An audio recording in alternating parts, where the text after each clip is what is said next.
ये पिज्जा घुमा दो। चलें। अच्छा, अब मुझे ये बताएं कि मैनेजमेंट कल वाले सिनेरियो की ही रिज्यूम करनी है, उसी को पूरा करें। अस्सलाम वालेकुम डॉक्टर बलवैशा। हेलो। जी जी, आ रही है आसिया, आपकी आवाज आ रही है।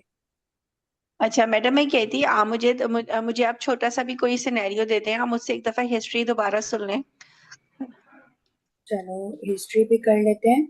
और लेकिन आज हम ज्यादा मैनेजमेंट पे फोकस करेंगे, सही है। जी मैडम, बस मैं सिर्फ हिस्ट्री का टाइम लूंगी, ज्यादा नहीं, बस आप मुझे दें, मैंने प्रैक्टिस की है, मैं आपको थोड़ा सा सुनाना चाह रही हूँ, मैडम आप आपको मुझे ऐसा कोई। नहीं है उसकी मैनेजमेंट नहीं आगे करनी? हाँ, मेरे ख्याल मैनेजमेंट में तो। आप सिर्फ समरी प्रेजेंट करें डॉक्टर आसिया, और वहां से आगे चल लें प्लीज। फिर हमारी मैनेजमेंट एक घंटे में वो नहीं हो सकेगी।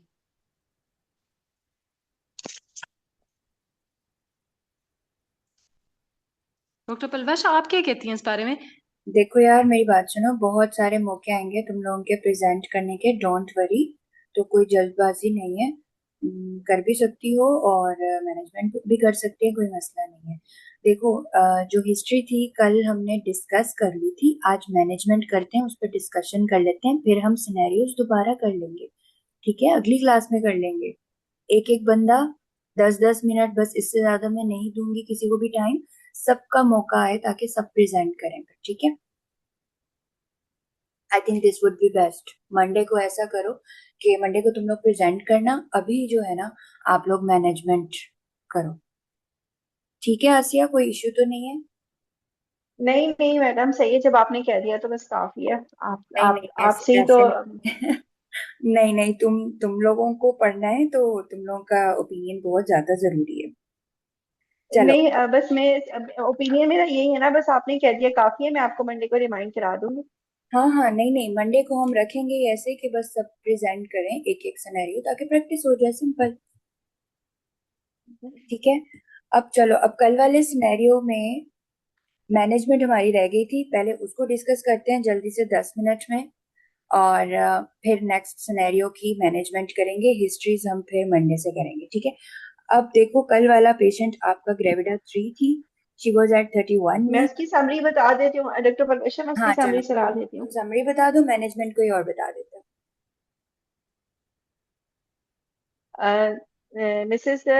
Hadia, 30 years old, Gavida third, para 1+1, previous one cesarean section, presented at 31 weeks of gestation with raised blood sugar levels, and she was booked case, but not taking any treatment or diagnosed with the raised blood sugar at 31 weeks. And 31 weeks, her and family history also positive for the diabetes mellitus. BMI is 30 kg per meter square. She is vitally stable, and rest of the general physical examination and systemic examination is unremarkable. On obstetrical examination, her height of fundus was 34 weeks, longitudinal, presenting part cephalic, Liker was slightly increased, and fetal movements and fetal heart sounds were well appreciated, and no any palpable uterine contraction. Okay, perfect. अब कौन volunteer कर रहा है इसके management पर? जल्दी से आगे आ जाओ।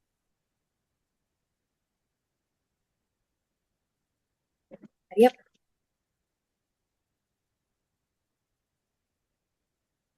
Nobody. Javeria, Vinita, doctor Javeria, doctor Abdullah, Arooj आप में से एक करना चाहेगा? मंसूरा। डॉक्टर मंसूरा। डॉक्टर हदिया, आज आप कर दें, फिर नेक्स्ट मैं कर लूंगी। डॉक्टर अरूज कर लें, अगर कोई नहीं करता तो फिर मैं तो कर लूंगी। चलो, आई थिंक इनको नहीं करनी है, हादिया आप प्रोसीड करो। डॉक्टर आसिया, आप कर, मैंने ठीक हो गया। पता ना, तो मुझे वो पता नहीं थी। मैं नेक्स्ट कर लूंगी। चलो, कोई मसला नहीं ठीक है, है, इट्स ओके इट्स ओके। कोई मसला नहीं, ठीक हो गया। Madam, in the management, I will empathetically approach my patient and will explain my patient about the diagnosis that she is having gestational diabetes mellitus, because of which her blood sugar levels are deranged and that causing her polydipsia, polyphagia, and increased vaginal infection. And I will explain my patient about the importance of her condition regarding the feto-maternal implication, and that we need to admit her. And we will be managing her with a team of the doctor that include a senior obstetrician, a dietitian, a radiologist, and a neonatologist and anesthetist.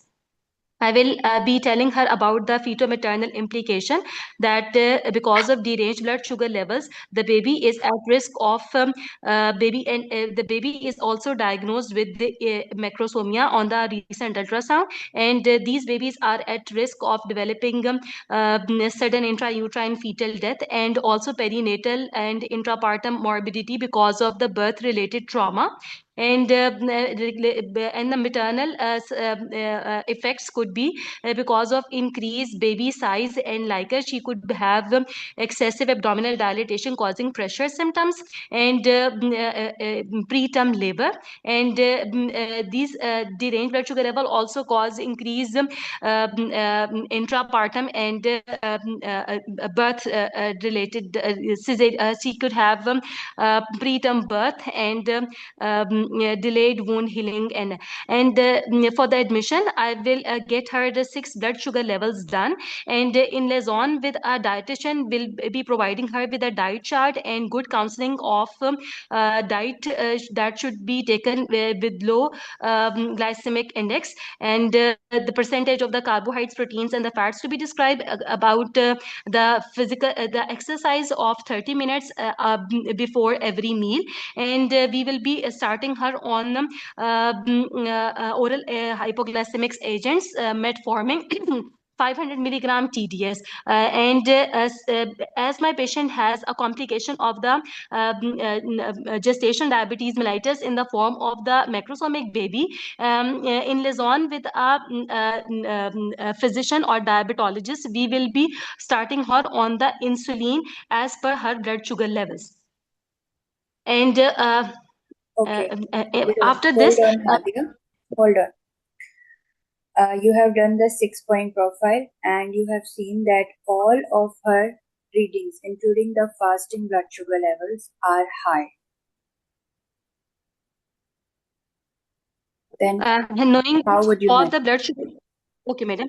I will be after counseling my patient about the raised blood sugar levels, I will admit my patient and will start her on oral hypoglycemic agents along with insulin, and I will calculate the insulin dosage according to my patient weight. And since she is in the 3rd trimester, I will be giving her 4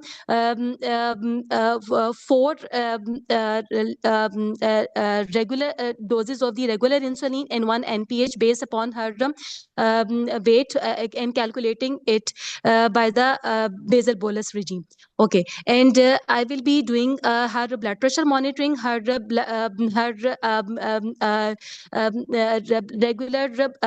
antenatal blood profile will be done, and she will be watched for the development of the any palpable contraction. Her CTG and fetal K count will be done on a daily basis, and once my patient blood sugar level gets control, and I will explain my patient that we need to keep her blood sugar levels control, keeping her fasting blood sugar level 92, and since my patient has developed fetal macrosomia, I will keep her postprandial level less than 120.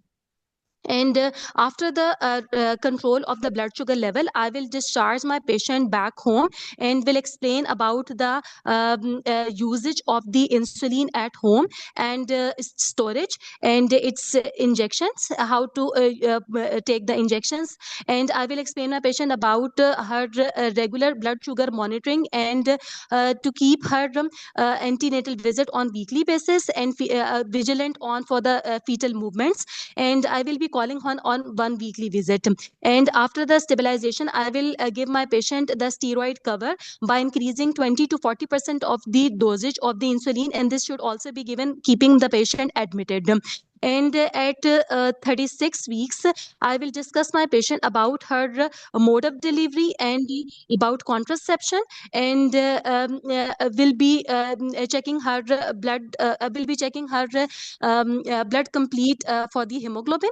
And at 36 weeks, I will be and since my patient is if my patient's macrosomia gets corrected and reverts, then I will take the pregnancy as close to the term as possible.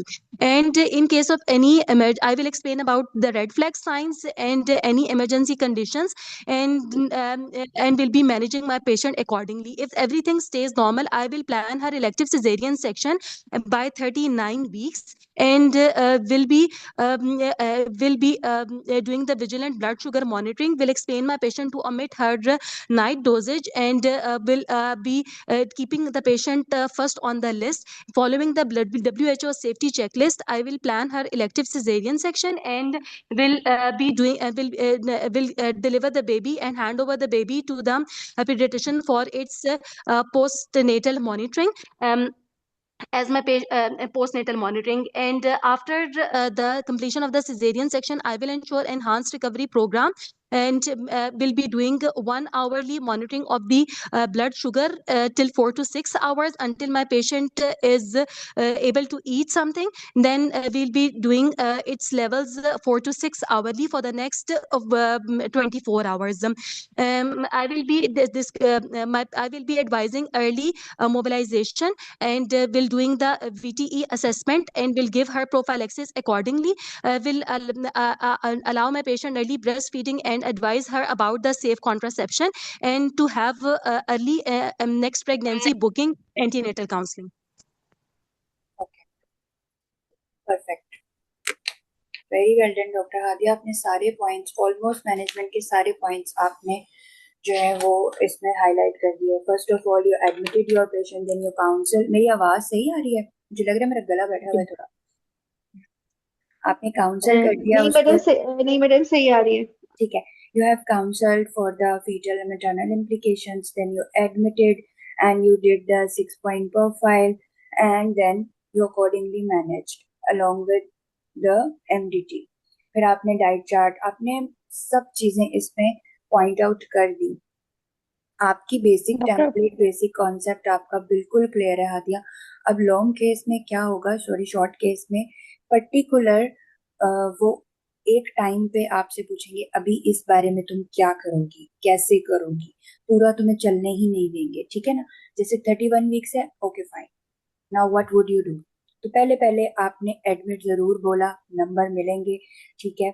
उसके बाद आपने बोला madam I will counsel my patient regarding the fetal and maternal implications as her blood sugar levels are high. So I would tell her about the diet. अब जैसे ही diet का नाम लोगे, then the question will be okay, how will you tell her about the diet. तो अब यहाँ पे आपने जिस तरीके से बताया है कि परसेंटेज कार्ब्स की कितनी, ये वो, यहाँ पे वो फिर बोलेंगे अच्छा तुम मुझे ये बताओ, तुम मरीज को उर्दू में कैसे बताओगी, तुम उसकी कैलोरीज कैसे कैलकुलेट करोगी. तो आपने ये इस तरीके से बोलना है कि madam I will calculate her calories according to her weight, and then I will tell her that she has to take, I will divide the calories into 3 main meals and 3 snacks. I will make a diet chart and then I will tell her in simple words. ठीक है हादिया, ऐसे पूरी line बोलनी है, सिर्फ ये नहीं बोल देना. मैडम ये आप डाइट चार्ट थोड़ा सा बता सकती हैं उर्दू में, थोड़ा सा और सिंपल करके. यार देखो, अपनी जो किताब है ना, क्या नाम था उसका, उसमें उर्दू में बहुत अच्छा चार्ट लिखा हुआ है. आपने जो उसका पेशेंट का वेट होता है ना, उसको आपने 30 से मल्टीप्लाई करना होता है. ये मैडम नाहिद ने बहुत बार बताया हुआ है. उसके वजन को, मरीज के वजन को आपने 30 से मल्टीप्लाई करके उसकी टोटल कैलोरीज आ जाती है. ठीक है. अराउंड अबाउट मोस्टली पेशेंट्स की 1900 से 2000 तक बनती है. ठीक है. आपने फिर क्या करना होता है, उसको डिवाइड करना होता है 3 मेन मील्स में आप करेंगी, और बाकी आप स्नैक्स, आपके स्नैक्स जो है ना मोस्टली 200-250 की रेंज में होने चाहिए. ठीक है. बाकी आपके मेन मील्स होते हैं. अब फिर उसमें आपको पता होना चाहिए कि एक अंडे में कितनी कैलोरीज हैं. 80 तक एक अंडे में होती हैं. ठीक है. और क्या कहते हैं, एक चाय का, दूध वाली चाय जो होती है बिना चीनी के, उसमें होती है 60-70. ठीक है, इस तरीके से। या कोई कभी कोई जो चार्ट है वो 50 भी बताता है। तो आपने मरीज को इस तरीके से बताना है, एक डाइट चार्ट आपने फॉलो कर लेना है। मेरे ख्याल से उसमें लिखा हुआ है, यार क्या थी अपनी किताब का नाम क्या था? हाँ, मरियम इब्राहिम। शाजिया खटक में लिखा हुआ है ये। ठीक है, एक चार्ट आपने बना के रख लेना है आसान सा, उसको आपने उसको बता देना है कि आप नाश्ते में जो है आप एक चपाती ले सकती हैं, ठीक है, और उसके साथ आप एक अंडा और बिना चीनी के चाय। ठीक है, आप पूरे दिन में फ्रूट आपने क्या बताना है, आपने पूरे दिन में एक ही फ्रूट खाना है, ज्यादा फ्रूट नहीं खाने। हम डायबिटिक पेशेंट को कोई एक ही फ्रूट एडवाइस करते हैं और कोशिश करें कि वो जो आम है जिसका ग्लाइसेमिक इंडेक्स ज्यादा होता है, इस तरह के फ्रूट वो ना खाए। ठीक है, और फिर हमने उसको ये भी बताना होता है कि आपने कोई स्नैक अपने पास हमेशा रखना है। ठीक है, कोई टॉफी वगैरह कोई ऐसी चीज आपने अपने पास हमेशा रखनी है अगर आपकी शुगर लो। और द मोस्ट इम्पोर्टेंट थिंग, जिसको आप इंसुलिन बता रहे हो, उसको आपने हाइपोग्लाइसीमिया के सिम्टम्स भी बताने होते हैं कि ये इस उसी वजह से आप फिर उसको बताओगे कि ये सिम्टम, अगर आपकी शुगर आपको लगे कि लो हो रही है, आपको जो है वो क्या कहते हैं घबराहट हो, आपको लगे कि आपको सुइयां चुभ रही हैं हाथों पाँव में, तो फिर आप आपके पास कुछ ना कुछ मीठा जरूर होना चाहिए, कोई आपके पास छोटी सी टॉफी हो, आप वो खा लो, मुंह में रख लो। ठीक है, उसको हाइपोग्लाइसीमिया के सिम्टम्स भी बताने। ये डाइट चार्ट जो है बहुत अच्छा वहां पे लिखा हुआ है। हमें जो मैडम ने बताया था ना, आसान करके ये बताया था कि उसके वजन को 30 से मल्टीप्लाई करो और फिर डिवाइड कर दो। हादिया समझ आई? जी जी बिल्कुल समझ आ गई मेरे। ठीक है, तो ये डाइट चार्ट ना एक बार प्रैक्टिस जरूर करना, क्योंकि मैडम नाहिद कहती थी कि जब तक तुम लोगों ने डायबिटिक पेशेंट को डाइट चार्ट नहीं बताया, उसको डाइट का नहीं बताया, तो तुमने डायबिटीज में कुछ नहीं किया, तुमने डायबिटीज मैनेज ही नहीं की। ठीक ये हो गया। कोर है डायबिटीज की मैनेजमेंट का। ठीक है ना? तो जी। अंग्रेजी में तो बहुत आसान लगता है कि इतने कार्ब जितने वो, मरीज को क्या पता कार्ब्स का। वहां पे एग्जामिनर आपको बोलेंगी पहले तो आप ऐसे ही चलो, अपनी बेसिक टेम्पलेट्स आपने ऐसे ही रखनी। जहां जहां फिर वो सवाल करेंगी ना, आप फिर उसको ब्रेक डाउन करते जाओ, आपको आगे के जवाब अपने खुद पता होने चाहिए। ठीक है ना? मैंने आपको इसलिए नहीं बीच में रोका कि मैं देखना चाहती थी कि आपको सारी चीजें पता है, आप सब बोल देते हो, यू नो एवरीथिंग, आपको पता है उसकी। सबसे पहले जो है आपको उसको एडमिट करना है, देन यू विल काउंसल, जैसे हम करते हैं ओपीडी में ही। अगर मरीज का हमने डिसाइड कर लिया कि हमें एडमिट करना है, हम पहले उसको बताते हैं कि आपकी शुगर बहुत ज्यादा हाई है, इससे आपको भी नुकसान है, इसको बच्चे को भी नुकसान है इससे। ठीक है, और बच्चे का वैसे ही वजन बढ़ा हुआ है तो डिलीवरी में कुछ जो है वो पेचीदगियां हो सकती हैं। ठीक है, इसकी वजह से जरूरी है कि अभी हम आपको दाखिल करें, आपकी शुगर जो है दिन में 6 बार चेक हो, और फिर हम आपको दवा लगाएं। ठीक है, इंसुलिन लगाएं। फिर जब आपकी शुगर ठीक हो जाएगी, फिर हम आपको सिखाएंगे भी। ये मैं उर्दू में भी इसलिए बता रही हूँ ताकि आप लोगों को आइडियाज आ जाए कि आपको उर्दू में काउंसलिंग करनी तो ऐसे करोगे। फिर हम आपको सिखाएंगे कि इंसुलिन आपको कैसे लगानी है। ठीक है, जिसको पहली बार खुद इन्फ्यूज कर रहे हो, उसमें तो आपको ये जरूर डालना है ये वाला चीज कि आपको उसको बतानी, एजुकेट करना है। ये आपने हादिया आपने हाईलाइट किया था। अच्छा, उसके बाद अब जो उसके डोज कैलकुलेट करते हैं हम मोस्टली खुद करते हैं। ये नहीं आपने बोलना कि इन लाइजन विद द डायबिटिशियन हम जो है ना उसके डोज कैलकुलेट करेंगे, नहीं, आप बोलोगे madam I will calculate the dose according to her weight. ठीक है, फिर जब वो बोलेंगी आपको वो दे देंगी, अच्छा इसका वजन ये है, अब उसकी प्रोफाइल भी आपको वो देंगी। हम इस पे भी प्रैक्टिस करेंगे कि वो आपको 6 पॉइंट प्रोफाइल देंगी, या तो फिर वो आपको रात की दे देंगी और फास्टिंग दे देंगी, जो उनको आपसे टेस्ट करवाना है कि इसको पता है कि अगर पोस्ट पेंडियल ज्यादा है तो फिर कौन सी वाली बढ़ानी है या किस टाइम की बढ़ानी है, अगर एफबीएस ज्यादा है तो वो इस तरीके से कोई भी एक सेक्शन की आपको ब्लड शुगर लेवल्स दे देते हैं। ठीक है, तो आपने इसी तरीके से चलना है जैसे हादिया आप चल रहे हो, बट जहां फिर वो आपको रोकेंगी, फिर आपने उसका आंसर पूरा डायलेट करके बताना है, वो आपको खुद ही डायरेक्ट करते जाते हैं। क्योंकि डायबिटीज में हमारी स्ट्रक्चर डिस्कशन नहीं होती है, हमारा शॉर्ट केस जो होता है ना, हमने उधर ही रहना है। बस ये बात ध्यान में रखना, इफ वहां पे नहीं करना, वही मरीज को आपने बस वहां पे मैनेज करना है। ठीक है, आप डॉक्टर पलवेश, हाँ जी, सॉरी।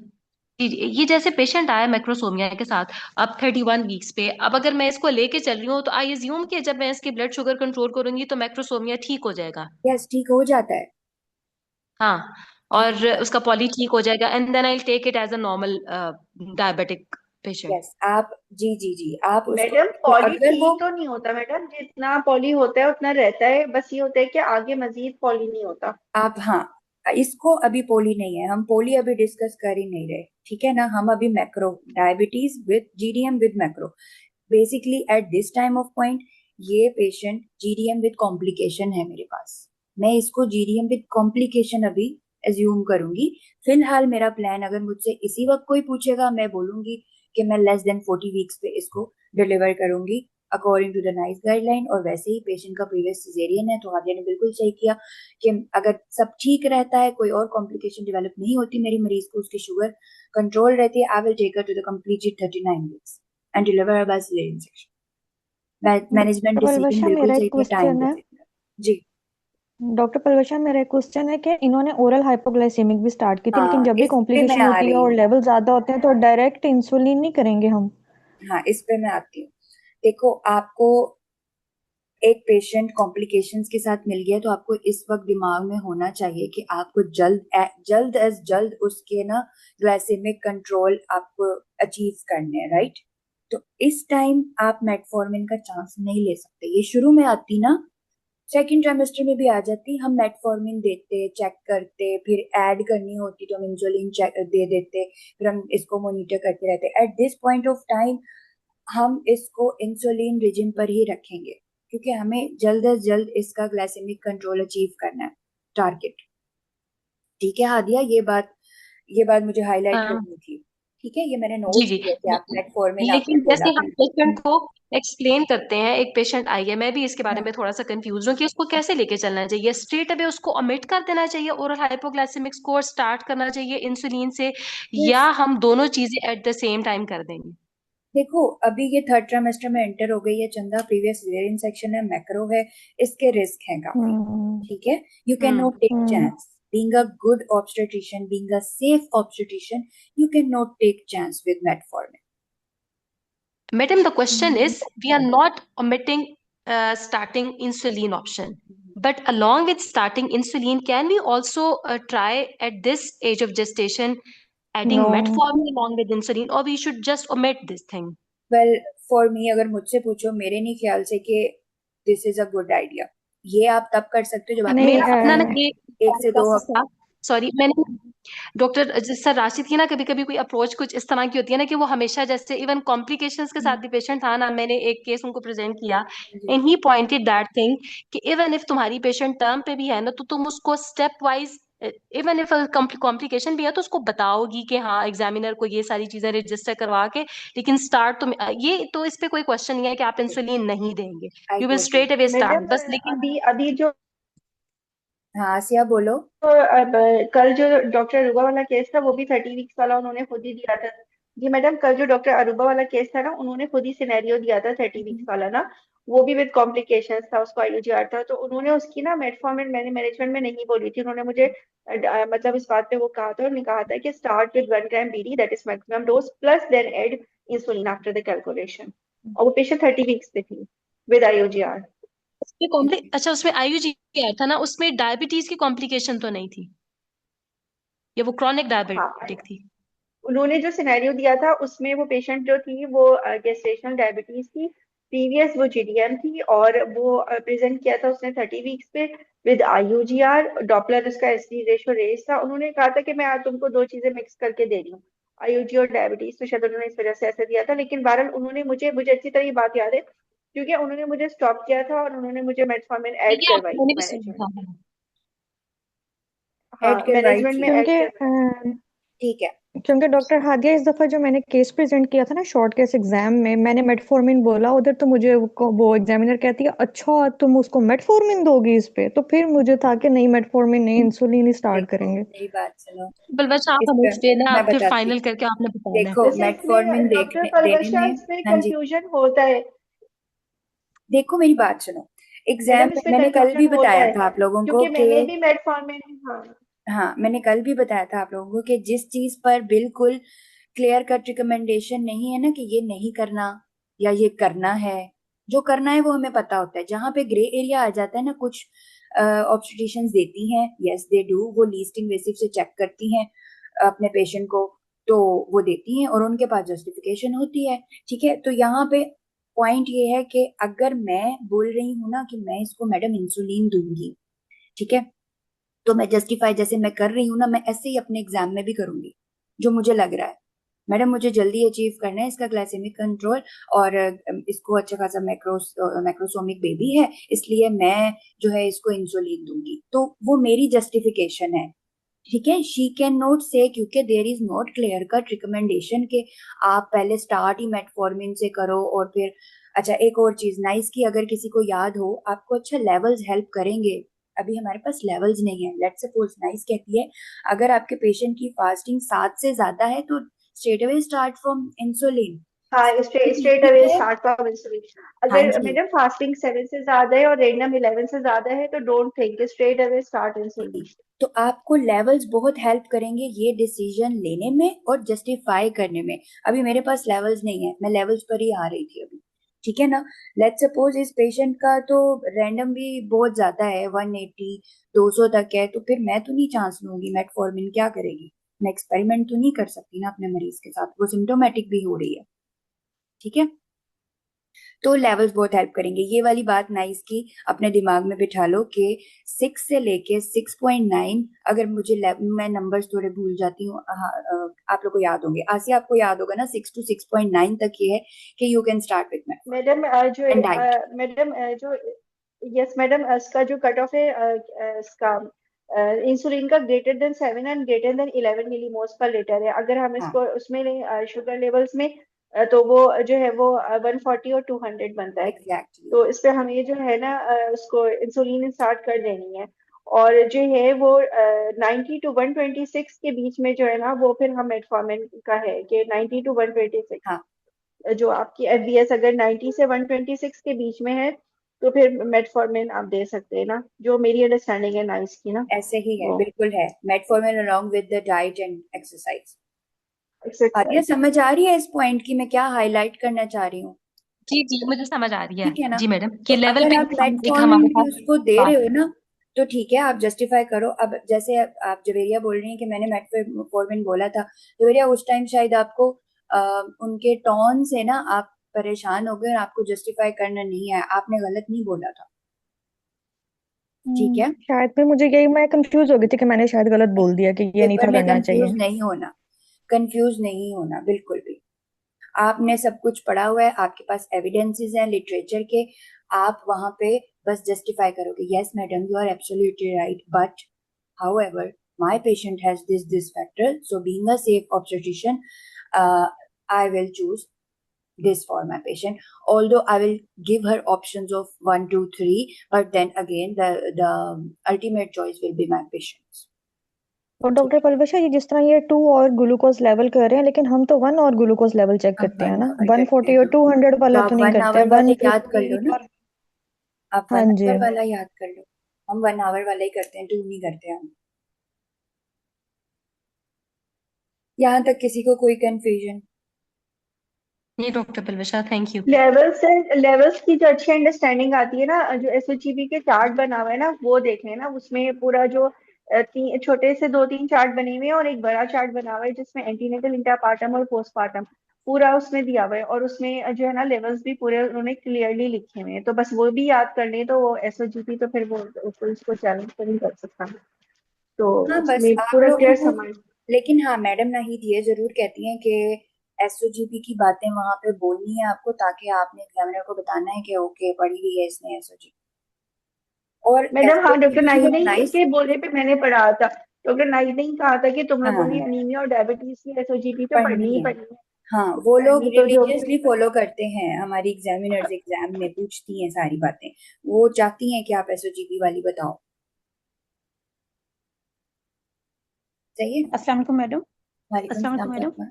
हाँ जी, मैडम, जैसे आप बता रही हैं ना कि लेवल्स का भी हमें बता दें, कि जब एग्जामिनर आपके सामने इनके लेवल रखें कि इस पे आप कौन सी डोज स्टार्ट करेंगी और किस टाइम पे उसको देंगी, हाँ अब यही इनकी अगर डिस्कस पहले से करते हैं। पेशेंट की इंसुलिन चल रही हो, मेरा ना यही सिनेरियो था, तो काइंडली इस पे भी आप बता दें। सही है, अच्छा मोस्टली ना एग्जाम में वो पेशेंट इंसुलिन पर होती है, अगर किसी को याद हो, ऑब्जर्व किया हो, किसी ने पहले अटेम्प्ट दिया है, तो वो ऑलरेडी डायबिटिक, हाइपरटेंसिव और वो मेडिसिन पर होती है। तो इंसुलिन खुद से तो किसी को स्टार्ट हमें वहां पे मोस्टली करनी नहीं होती, ठीक है। इंसुलिन के बस डोज एडजस्टमेंट वो हमसे फिर पूछते हैं, ये ले रही है इंसुलिन, इतनी ले रही है, इतने यूनिट ले रही है, अब इसकी जो है ये टर्म पर आ गई और इसकी अब ये लेवल्स है। फिर वो आपसे पूछते हैं कि आपको कैसे मैनेज करना आता है या नहीं, तो इसकी जानी प्रैक्टिस करनी है। ये ऐसे नहीं आएगा, आप उधर 1-2 मिनट में डोज कैलकुलेट नहीं कर पाओगे। जी मैडम, यही बता दें क्योंकि हाँ वहाँ पेशेंट को चल रही थी ऑलरेडी, वो इंसुलिन पे ही थी। हाँ जी, तो एग्जामिनर कह रही थी इस लेवल पे बताएं आप कैसे करेंगे। ठीक है। अब मुझे ये तुम बताओ पढ़ो कि ना थोड़ा सा मैडम, मैडम आप ना थोड़ा सा होमवर्क भी दें मैडम। मैं मुझे भी समझ नहीं आई थी, लेकिन मैंने कल दोबारा से एसएसजीपी पढ़ा, उसमें क्लियरली प्रकाश लिखा जी, हुआ मुझे है। मैडम से ना जरा पूछने दें क्योंकि मैं ना ग्रुप ज्वाइन भी इसलिए किया, रोजे के दफा मेरी तबीयत खराब थी, कि मैडम एक दफा मुझे बता दें इस चीज के बारे में। पढ़ तो मैं बाद में लूंगी। क्या क्या फातिमा? मैडम वो कह तो रही है कि तुम खुद पढ़ लो इस चीज को, तो मैं आपसे वो चीज पूछ रही थी ना, इसलिए मैंने नहीं कहा नहीं पहले नहीं आप नहीं, मुझे बता दें इसके बारे में। बता देते हैं। कौन बोल रहा जी था? मैडम, आसिया, आप बोल रहे थे? उन्होंने मुझे टोंट मारा है कि तुम खुद बुक से पढ़ लो, तुम्हें समझ आ जाएगी। मैडम पता मैडम नहीं अगर क्या मुझे हो गया मसला था इनको, तो मैं ऐसे ही बोल रही हूँ, मैं पढ़ने के लिए बोला है कि खुदा ना खास्ता काम कोई डाउन गलत बात गर्ल्स, तो नहीं बोली। गर्ल्स मैंने चीज मेरी पढ़ी बात है सुनो। मैडम, मैंने बहुत दफा पढ़ा है। अच्छा मैडम मैं तो चलो, ऐसे ही बोल दिया था इस सुन के। मैं तो, आप बताइए, बिल्कुल सब कुछ कर बताइए। जाओ, म्यूट कर दूंगी वरना मैं। सुनो मेरी बात। मैंने मैडम ऐसे ही बोल दिया था, मेरा तो अच्छा, इतना सीरियस हो गई है, मैं इतना थोड़ी बताऊँ। Relax relax relax. अच्छा अब मेरी बात सुनो, ये मेरे लिए एक बहुत बड़ा नाइटमेयर था। मैंने भी ना इसको बहुत बार इसको मैंने करेक्ट किया, इवन फिर भी मैं एक मजे की बात बताती हूँ, बहुत स्टूपिड चीज है ये। फिर भी ना मैं एग्जाम में नॉर्मल लेवल्स, मैडम ने पूछा मुझे नहीं बताने आए। मैं नंबर्स के साथ बहुत बुरी हूँ। मैंने कहा मैडम अभी ना मैं बहुत एंशियस हूँ, मुझे एग्जैक्ट टारगेट भूल गया, पर इतना पता है इससे कम रखना है, इससे कम रखना है। तो आपको ना बस प्रैक्टिस करनी है डायबिटीज की। अब जो जो वार्ड्स में जाते हैं ना, पेशेंट के लेवल्स आप लोग लेके आओ, फिर हम प्रैक्टिस करेंगे इस पे, ठीक है। अभी आप लोगों को अगर इतना कॉन्सेप्ट है कि डोज कैसे कैलकुलेट करना है, कितने यूनिट्स हम हमारी ब्लड शुगर लेवल्स के कितने मिलीग्राम्स को न्यूट्रलाइज करते हैं वो पता है, तो वो पहले वो मुझे बताओ, और कितनी रीजन्स होती हैं वो बताओ, और रिकमेंडेड कौन कौन सी रीजन है मुझे वो बताओ, फिर हम प्रैक्टिस करेंगे। पहला वॉलंटियर कौन बता रहा है? डॉक्टर फातिमा से पूछे, इनको पता है। जी ए, मैडम। जी मैडम, हाँ आपने जी, क्या पूछा है? मैं कह रही हूँ कि फातिमा कितने टाइप की इंसुलिन होती है जो हम लगा सकते हैं अपने पेशेंट को? मैडम हम ना उसको रेगुलर दे सकते हैं, हम्म, उसके अलावा उसको इंटरमीडिएट जिसको एनपीएच की फॉर्म में आती हाँ है जी, वो दे सकते हैं, और शॉर्ट एक्टिंग दे सकते हैं। नॉर्मली हम लोग लॉन्ग एक्टिंग नहीं देते, जो मैंने ठीक है, इनके कल परफेक्ट, याद किया।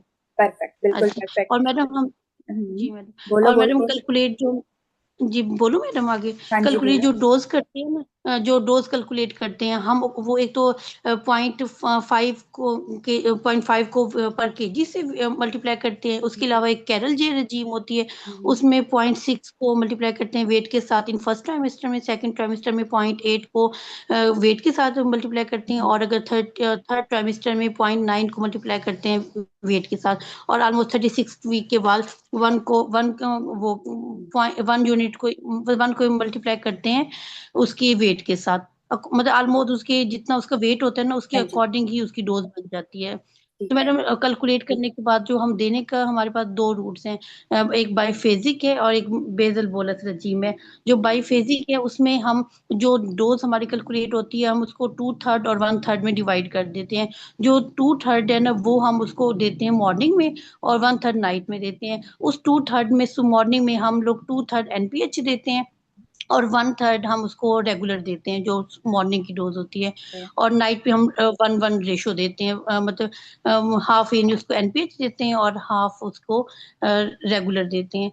और मैडम जो बाई बेसल बोलस, बेसल बोलस जो बेजल बोलस है ना, उसमें बेजल का मतलब होता है एनपीएच, वो उसमें हमने चार्ट उसमें डिवाइड करते हैं। उसमें जो रेगुलर होती है वो 3 टाइम उसको देते हैं, और सुबह 8 बजे, दोपहर को 2 बजे और रात को 8 बजे, ये 3 टाइम हम देते हैं। और जो एनपीएच होती है ना, वो उसको रात को 10 बजे देते हैं। और साथ ही हम लोग उसका ना, वो रात को 3 बजे भी अगर वो शुगर चेक कर लेते हैं, क्या ताकि स्मोगी फिनोमिना देखने के लिए और डाउन फिनोमिना देखने के लिए, अगर उसके एनपी उसके मॉर्निंग में अगर वो शुगर ज्यादा आ रही हो तो। सही है। माशाल्लाह फातिमा, सारा ही आता है आपको।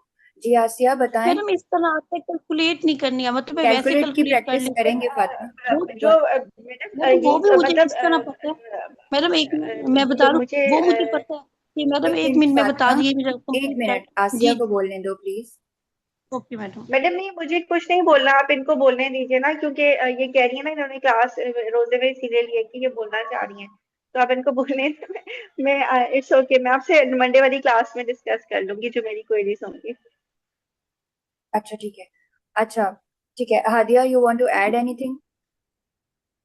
नहीं मैडम, बस इसी पे बात कर लें कि अगर हम कोई एग्जांपल ले लें ना कि लेवल्स कंट्रोल करने की, तो वो वाली ठीक जरा है प्रैक्टिस। बाकी ठीक है मैडम, ठीक है आप लेकिन सही डॉक्टर लेके बता रहे हैं। पलवशा, लेबर के अंदर हम लोग इन्फ्यूजन फॉर्म में कैसे देंगे? हाँ मैडम, ये बता दें। ठीक है। देखो लेबर का अलग से है, फिर लेबर पे जा रहे हो तो फिर ये वाला फिर रह रहा है हमारा। स्टेप बाय स्टेप चलो या तो। मैडम लेबर में वो नहीं फॉलो करेंगे जो ईवीएम में भी दिया हुआ है, डब्बे में हाँ बना हुआ वही है, है जिसमें वो हमारी मैडम नाहिद ने भी वही पेपर। 49.5 ml के अंदर जो है वो 50 यूनिट्स डाल के इन्फ्यूजन बनाते हैं और फिर 1 यूनिट पर ml देते हैं, और फिर उसको हाँ 15 मिनट्स पे टाइट्रेट करते हैं। मैडम वही वाला वही, ना? मैडम ने भी हमें यही वाला बताया हुआ है और हमने यही रटा था बस। ओके मैडम एक चीज पूछ लूं? हाँ जी पूछो। हाँ मैडम, मैंने ना फिर वो जो जब मेरी गलती हुई थी ना, फिर मैंने इस पे ना बहुत सर्च किया था कि लेवल को कैसे इंक्रीज करते हैं। हाँ हाँ तो फिर मुझे यही पता चला था कि अगर आप फास्टिंग लेवल्स